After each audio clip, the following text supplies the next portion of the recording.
नमस्कार विद्यार्थी मित्रांनो, कॉम्पिटिटिव्ह वर्ल्ड MPSC UPSC या यूट्यूब चॅनलमध्ये आपणा सर्वांचे स्वागत। आज या व्हिडिओच्या मार्फत आपण अतिशय महत्त्वाचा अर्थशास्त्रामधील टॉपिक जो आहे, जो ITO टू WTO असा गणला जातो, याची सविस्तर माहिती मिळवणार आहोत। या व्हिडिओच्या मार्फत आपण हा मुद्दा आणि याच्यावरती आयोगाच्या मार्फत जे काही प्रश्न विचारले जातात याच्यासाठीची जी काही सविस्तर माहिती आहे ती बघणार आहोत। याची PDF स्वरूपातील जी काही फाईल आहे ती तुम्हाला सायमल्टेनियसली आपला याच नावाचा टेलिग्राम चॅनल आहे याच्यावरती मिळू शकते। International trade organisation ITO। आता ज्यावेळेस एखाद्या अर्थशास्त्रामधील आंतरराष्ट्रीय संस्थांचा ज्यावेळेस आपल्याला अभ्यास करायचा असतो त्यावेळेस त्याची पार्श्वभूमी, त्याच पद्धतीमध्ये त्याचा उगम कसा झाला, त्यानंतर आपल्याला वेगवेगळ्या गोष्टींवरती विचार करावा लागतो आणि त्याच्यातून सद्यस्थितीपर्यंत येणं हे अनिवार्य ठरतं। तरच आपल्याला सद्यस्थितीमधील आयोग ज्या पद्धतीत प्रश्न विचारत आहे हे प्रश्न आपल्याला योग्य पद्धतीत टॅकल करता येणार आहेत। अन्यथा या सगळ्या मुद्द्यांवरती जर आपण फक्त फॅक्च्युअल डेटावरती भर दिला, मात्र परीक्षेमध्ये येणारा जो काही प्रश्न आहे तो विधानात्मक स्वरूपाचा असतो, कदाचित त्याच्यावरती जो विचारलेला प्रश्न आहे तो ॲप्लिकेशन ओरिएंटेड असू शकतो, त्यामध्ये वेगवेगळ्या गोष्टींचा समावेश असतो। मात्र जर आपण त्याची पार्श्वभूमी, त्याच पद्धतीमध्ये वेगवेगळ्या संघटनांचा जो काही वापर आहे तो किंवा इतर मुद्द्यांवरती जर आपण भर दिला नाही तर ते प्रश्न आपल्याला कळले जात नाहीत आणि अर्थशास्त्रामधला मेन मुद्दा तोच आहे। मग अर्थशास्त्राचा नेमका अभ्यास कसा करायचा, तर आपण या एका ITO या संकल्पनेमधून या सगळ्या अर्थशास्त्राचा अभ्यास कसा होईल किंवा कसा प्रकारे करता येईल आपल्याला याच्यावरती देखील आपण नजर टाकणार आहोत। मुळात ITOचा अभ्यास करत असताना सुरुवातीला आपल्या मनामध्ये प्रश्न येणं अपेक्षित आहे की स्थापनेची गरज का पडली। आता याच्यावरती विधानात्मक स्वरूपाचे प्रश्न विचारले जातात, ते किंबहुना तयार केले जातात।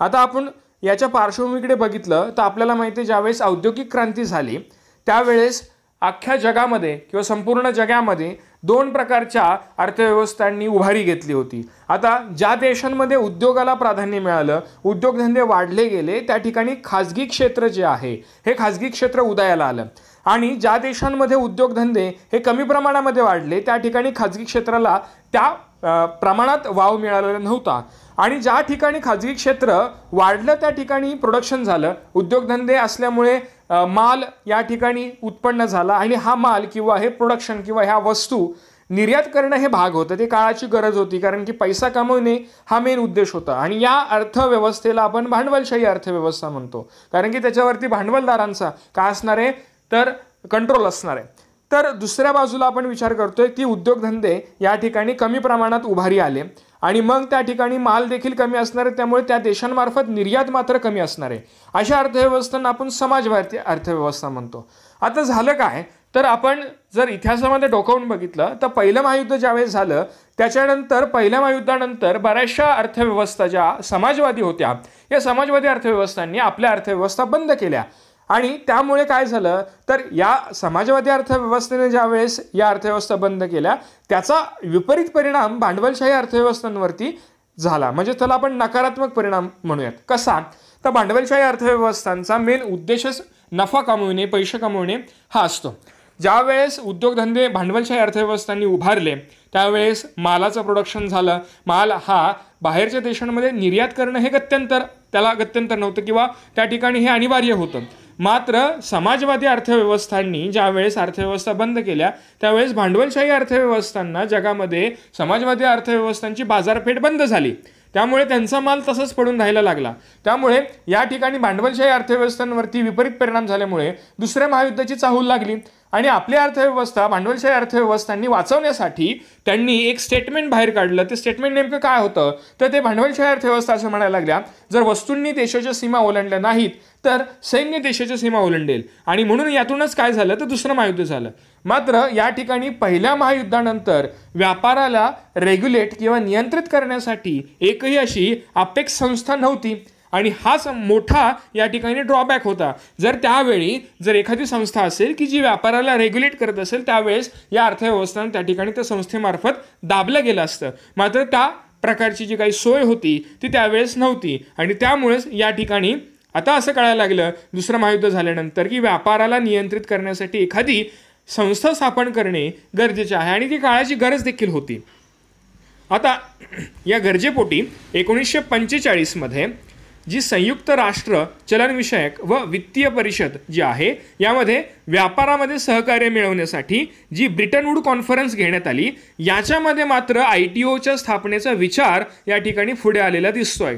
म्हणजेच मी अगोदर जी काही पार्श्वभूमी सांगितली तुम्हाला, ती पार्श्वभूमीला साजेशी अशी ITO म्हणजे इंडस्ट्रियल ट्रेड ऑर्गनायझेशन, ज्याला आपण व्यापाराच्या क्षेत्रातील एक अपेक्स बॉडी असं म्हणू शकतो, ती स्थापन करण्याचा विचार या ठिकाणी उदयाला आलेला दिसतोय. आता या विचारातून पुढे काय घडतंय किंवा त्याच्यामध्ये आपल्याला सिक्वेन्स बघणं गरजेचं आहे अभ्यासक्रमाच्या दृष्टिकोनातून. आता या ठिकाणी ITO टू GATT हा एक मुद्दा आपल्याला बघायचा आहे. तर हा मुद्दा बघत असताना मुळात आपल्याला अगोदर सांगितल्याप्रमाणे हे माहिती आहे, ITOची स्थापना का करण्यात येणार होती, तर व्यापारातील अडचणी दूर करायच्या होत्या. हा पहिला मुद्दा महत्त्वाचा. आणि दुसरा मुद्दा कोणता होता, तर व्यापाराला देखील चालना मिळणं गरजेचं आहे, व्यापार हा सुरळीत चालणं गरजेचं आहे, त्याच्यामध्ये वाढ होणं गरजेचं आहे. या सगळ्या उद्देशांची परिपूर्ती करण्यासाठी या ठिकाणी ITOची स्थापना करणं आवश्यक होतं. पण आता हे सगळं बघत असताना आपल्याला एक गोष्ट कळणं गरजेचं आहे की टॅरिफ नावाची संकल्पना काय आहे. तर आपल्याला माहिती आहे, एखाद्या देशाने माल प्रोड्यूस केल्यानंतर तो निर्यात करतो आणि निर्यात केल्यानंतर दुसऱ्या देशामध्ये तो माल गेल्यानंतर त्या ठिकाणी तो देश त्या मालावरती काही प्रमाणामध्ये कर किंवा शुल्क आकारतात, त्याला टॅरिफ असं म्हटलं जातं.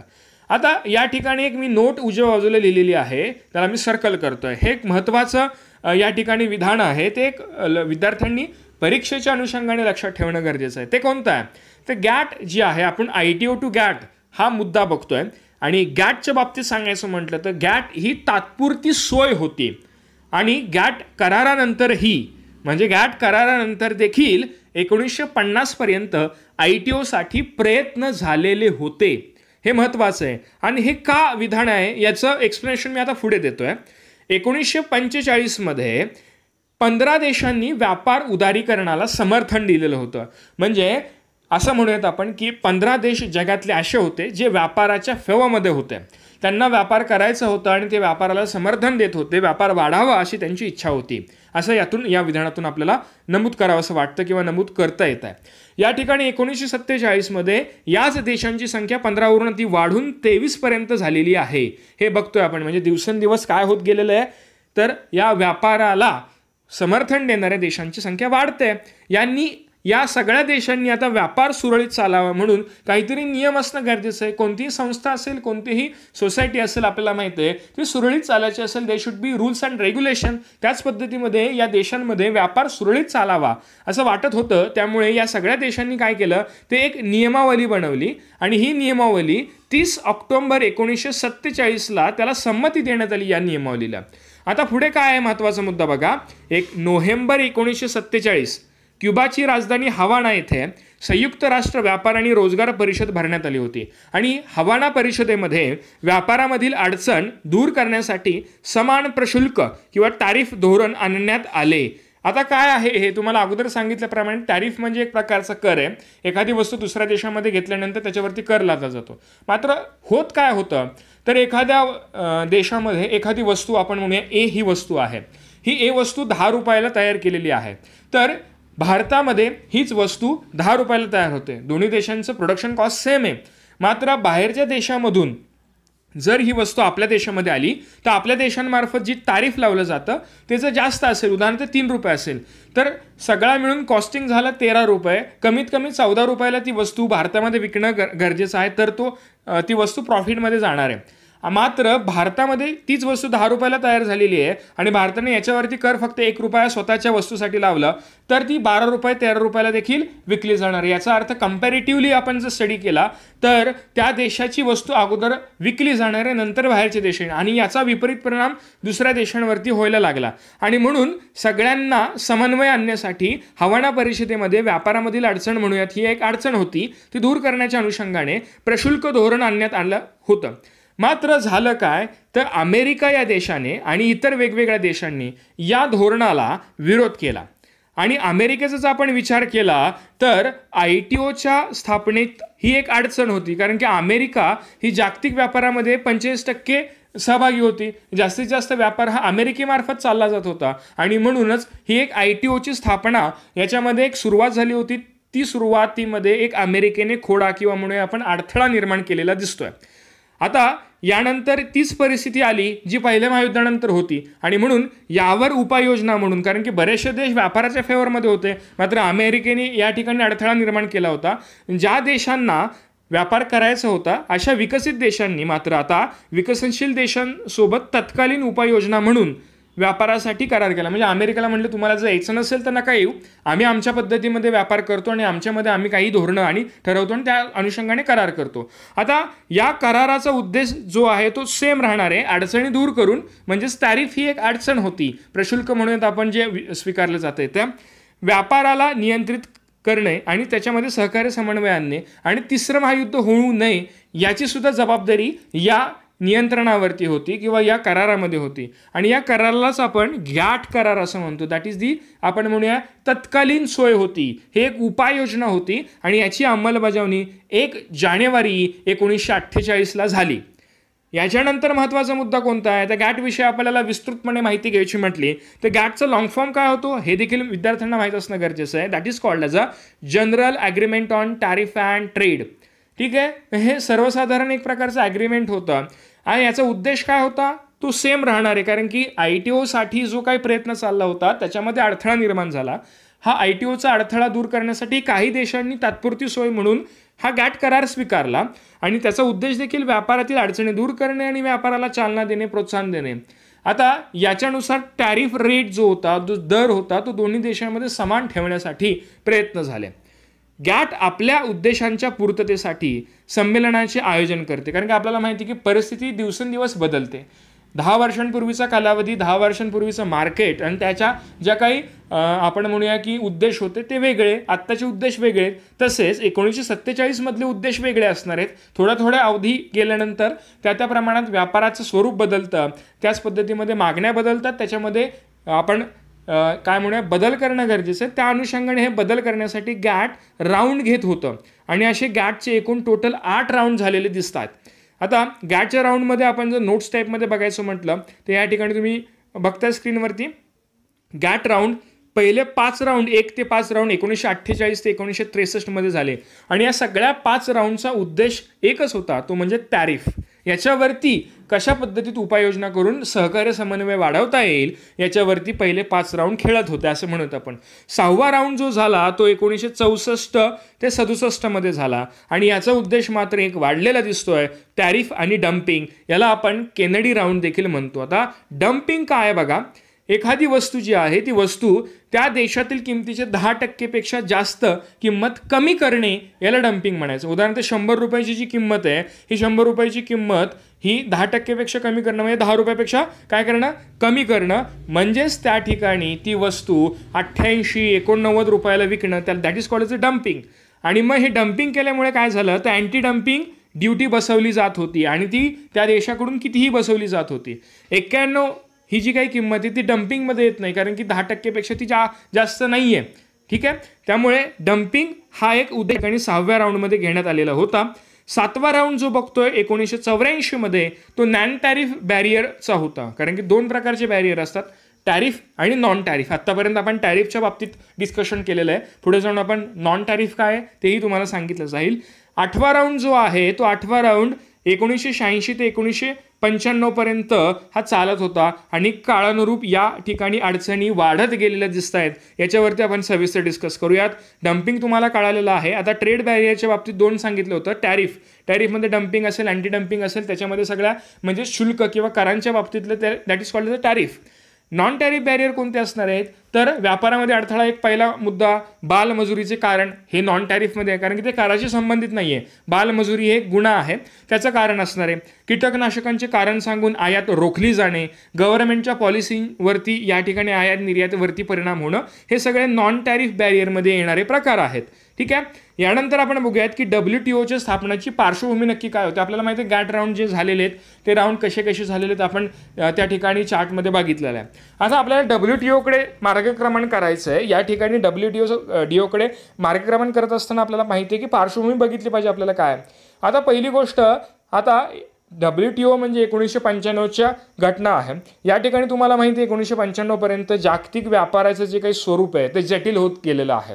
तुम्हाला अगोदरच सांगितलं होतं की व्यापारामध्ये दिवसेंदिवस बदल होतात, त्याचे स्वरूप बदलत आहे, त्याच्या मागण्या बदलत आहेत आणि त्याचे जे काही नियम आहेत, नियमावली आहेत ते देखील बदलत जात आहे.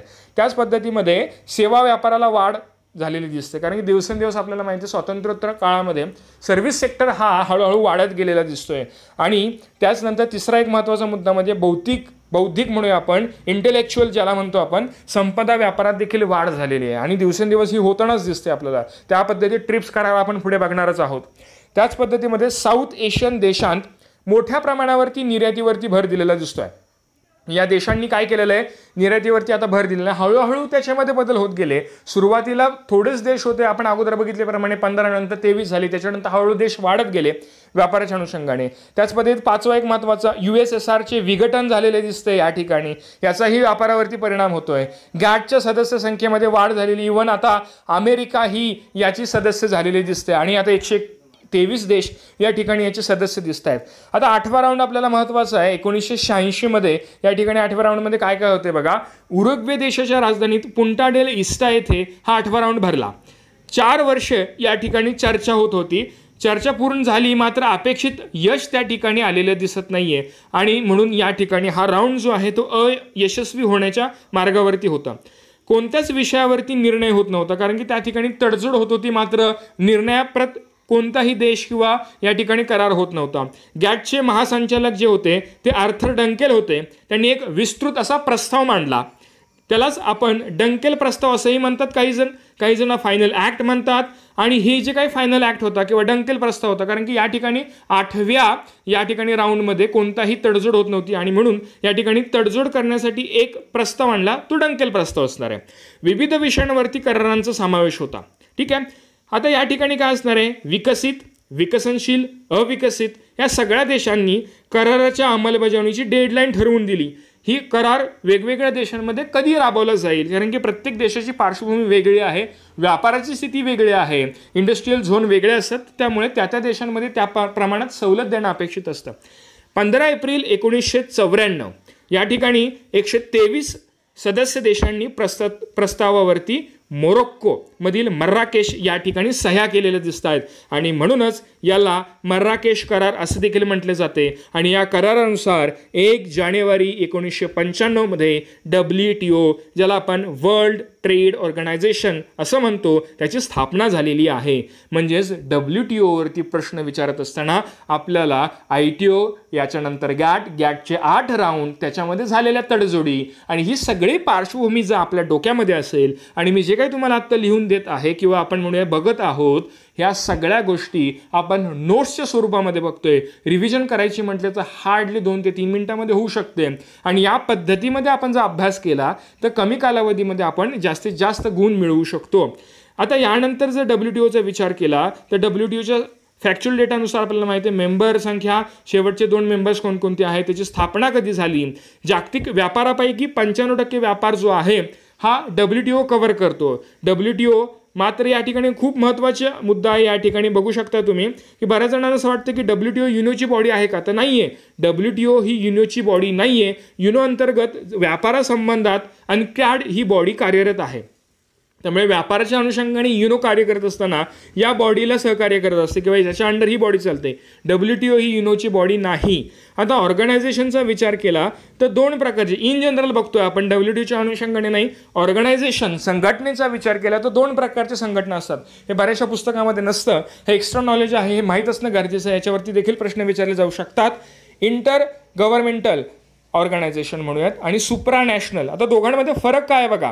ज्या वेळेस इंटर गव्हर्नमेंटल ऑर्गनायझेशन आहे, ह्या जे काही ऑर्गनायझेशन आहेत या प्रत्येक संघटनांना सदस्य असतात.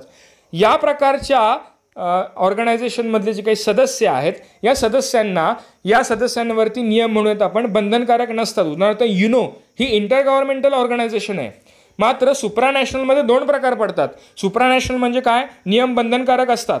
आता यामध्ये फुल सुप्रा म्हणूया किंवा फुल सुप्रा आणि सेमी सुप्रा असणार आहे. सेमी सुप्रा याचा अर्थ काय असणार आहे, 50% या ठिकाणी सदस्यांची मंजुरी असेल तर त्या ठिकाणी तुम्ही एखादा विधेयक पारित करू शकताय, अन्यथा नाही करू शकत. ठीक आहे, ही जनरल झालं. आता जर आपण डिफरन्स बिटवीन गॅट, कारण की गॅटकडून आपण ITA कडून गॅटकडे गेलो, गॅटकडून WTO कडे गेलो आणि गॅट हे देखील महत्त्वाचं आहे आणि WTO देखील हे देखील महत्त्वाचं आहे. मात्र दोघांमध्ये फरक काय हे जर आपल्याला कळालं तर आपण परीक्षेच्या अनुषंगाने व्यवस्थितरित्या आपण प्रिपेअर आहोत असं म्हणता येईल. मुळात पहिली गोष्ट अगोदर सांगितल्याप्रमाणे गॅट हा एक तात्पुरता करार होता, तडजोड होती. मात्र WTO ही संघटना आहे, ऑर्गनायझेशन आहे. गॅटमध्ये फक्त वस्तू व्यापारांचा समावेश आहे, कारण की गॅट ज्यावेळेस अंमलात आला त्यावेळेस फक्त व्यापार हा वस्तूंचा होत होता. जसे दिवस बदलत गेले तसे सर्व्हिस सेक्टर ॲड होत गेला. आता म्हणजेच गॅट हा काय असणार आहे, वस्तू व्यापाराचा समावेश होता.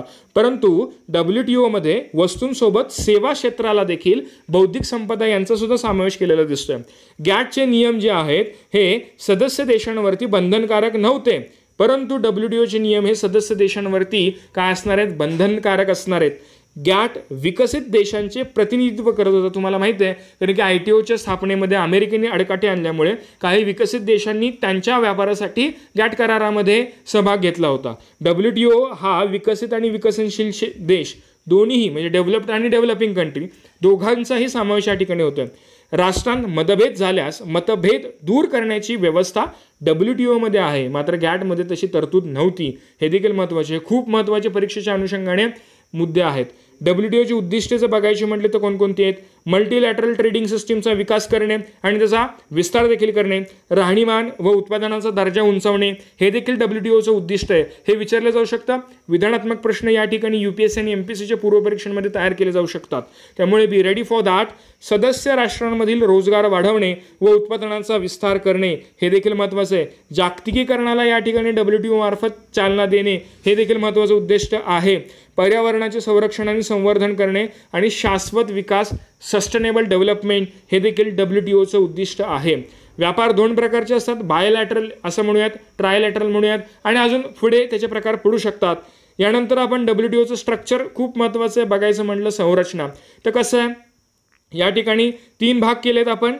मिनिस्ट्रल कॉन्फरन्स म्हणूयात WTOची जी आहे ती, त्याच पद्धतीमध्ये दुसरा भाग जनरल कौन्सिल आणि अदर कौन्सिल्स असणार आहेत. आता मिनिस्ट्रल कॉन्फरन्समध्ये काय असणार आहे, हे एक सर्वोच्च निर्णय म्हणजे ज्या ठिकाणी डिसिजन घेतले जातात ती एक बॉडी आहे. याला मेंबर्स असतात, धोरण निश्चिती यामार्फत केली जाते आणि दर 2 वर्षांनी याची बैठक किंवा आपण म्हणूया परिषद घेतली जाते. WTO डायरेक्टर जनरलची निवडची काम म्हणजेच महासंचालक जे आहेत ते आणि देशाचे वाणिज्य मंत्री, व्यापार मंत्री याचे प्रतिनिधित्व करत असतात. दुसरा जो काही मुद्दा आहे, जनरल कौन्सिलमध्ये 2 प्रकार पडलेले आहेत. Dispute settlement body, trade policy review board. या ठिकाणी जर मतभेद झाले असतील तर ते दूर करण्याचं, डिस्प्यूट म्हणजे मतभेद म्हणूयात आपण, त्यांचं सेटलमेंट करण्याचं काम या बॉडीकडे असतं. आणि दुसरा मुद्दा म्हणजे काय, ट्रेड पॉलिसी रिव्ह्यू म्हणजे व्यापार कराराचं परीक्षण करणं, रिव्ह्यू करणं आणि दर महिन्याला याची एक सभा घेणं, ती जिनिव्हा येथे होत असते. प्रत्येक देशाला दर 5 वर्षांनी ट्रेड पॉलिसी तयार करावी लागते आणि तिला चेक करण्याचं काम, तिचं रिव्ह्यू करण्याचं काम याच्यामार्फत केलं जातं. आणि म्हणजेच चेक करणं म्हणजे काय की ती पॉलिसी जी आहे ती WTOच्या पॉलिसीचं उल्लंघन तर करत नाही ना, हे सगळ्या प्रकारची जी काही रिव्ह्यूज आहेत या बॉडीमार्फत केले जातात. आणि मग याच्या व्यतिरिक्त अदर कौन्सिल्स असतात, त्याला आपण म्हणूया ट्रिप्स. त्याच पद्धतीमध्ये गुड कौन्सिल्स असेल, सर्व्हिस कौन्सिल असेल, वेगवेगळ्या व्यापारातील प्रकारामधले वेगवेगळे कौन्सिल्स आहेत. मग या पद्धतीत आपण या ठिकाणी या सगळ्या गोष्टींचा अभ्यास केलेला आहे. WTO कसं वाचायचं, काय विचारलं जाऊ शकतं, त्याची पार्श्वभूमी नेमकी काय आहे आणि त्याच्यावरती विधानात्मक स्वरूपाचे प्रश्न कशा पद्धतीत तयार केले जाऊ शकतात याची इत्थंभूत माहिती आपण या ठिकाणी या टॉपिकमार्फत बघितलेली आहे. या पद्धतीचा अभ्यास केला आपण तर परीक्षेमधले सगळे प्रश्न आपल्याला व्यवस्थितरित्या विचारपूर्वक सोडवता येतात, त्याच्यामध्ये जास्तीत जास्त गुण प्राप्त करू शकतो आपण. हा व्हिडिओ आपल्याला आवडला असल्यास नक्कीच लाईक करा, इतरांसोबत शेअर करा. तुमच्या मनामध्ये काही शंका असतील तर कमेंट करायला मात्र विसरू नका. So lastly, thanks for watching.